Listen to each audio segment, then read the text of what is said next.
Good morning. Welcome to March 12th, 2026 meeting of the Lewis and Clark County Commission. Please stand and join us in the Pledge of Allegiance.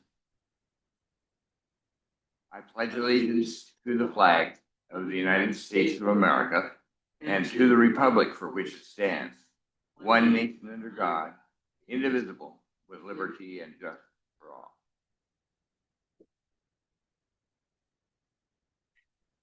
We always encourage folks that are here to sign up at the register and leave us contact information. That's located just the other side of the bar.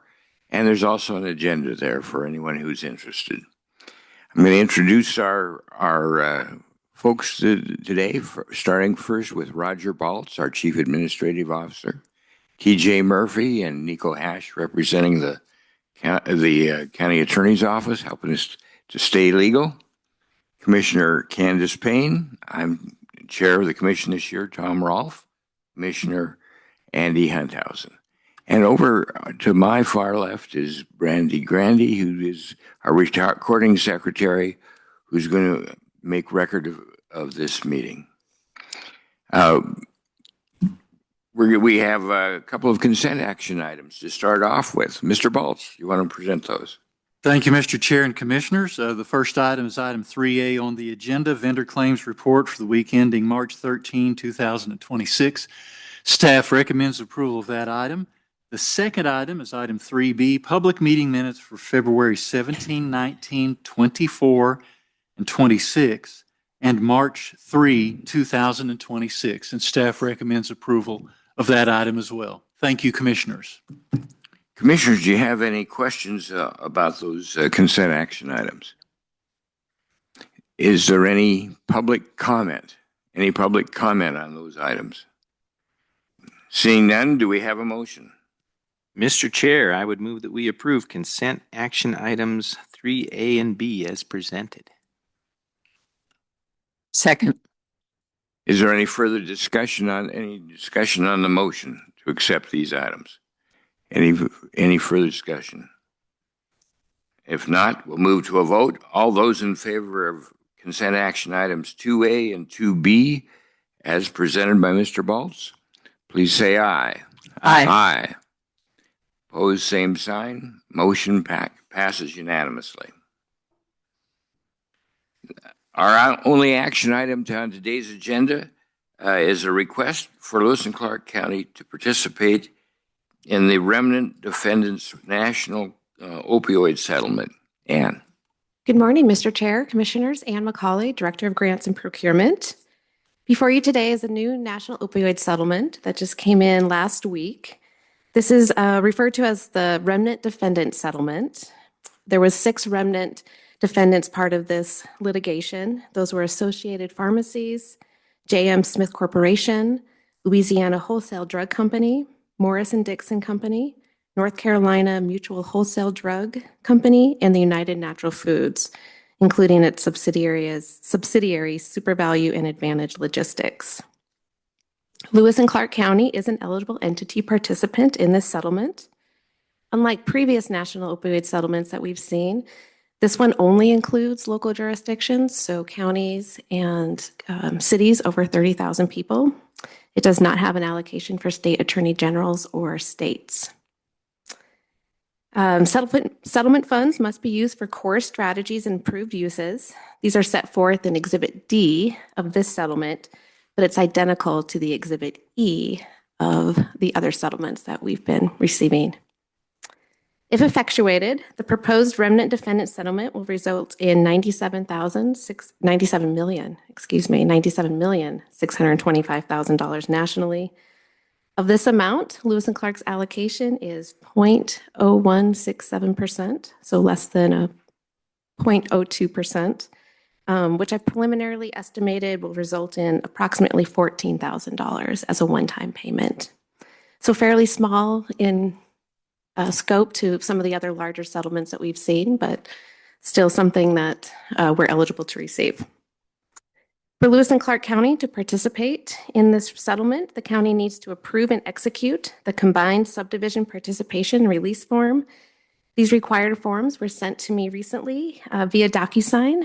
And as this commission did back in 2021, you've approved me to be the authorized representative for these national opioid settlements with your approval. Staff recommendation is to approve. All right.